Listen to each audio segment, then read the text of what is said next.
अस्सलामुअलैकुम दोस्तों। आप देख रहे हैं हमारा यूट्यूब चैनल जहां हम लाते हैं बच्चों के प्यारे और मुनफरिद ड्रेस डिज़ाइंस। आज की वीडियो में हम आपके लिए लाए हैं कॉटन फैब्रिक में तैयार किए गए नए और दिलकश बेबी फ्रॉक डिज़ाइंस जो हर माँ की पहली पसंद बन सकते हैं। ये तमाम डिज़ाइंस ना सिर्फ आरामदेह हैं बल्कि गर्मियों के मौसम के लिए बिल्कुल मौजू भी हैं। सादा, नफीस और फैंसी स्टाइल्स में बने ये फ्रॉक्स छोटे बच्चों पर निहायत खूबसूरत लगते हैं।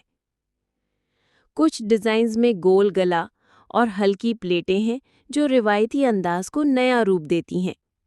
कुछ फ्रॉक्स में बो, लेस और रंगीन बटन का इजाफा किया गया है जो उन्हें मज़ीद प्यारा बना देता है। हमने वीडियो में मुख्तलिफ रंगों जैसे पिंक, येलो, ऑफ वाइट और स्काई ब्लू के दिल लुभाने वाले फ्रॉक शामिल किए हैं। अगर आप बेबी गर्ल्स के लिए आसान सिलाई वाले, कम खर्च और स्टाइलिश फ्रॉक की तलाश में हैं, तो ये वीडियो आपके लिए है।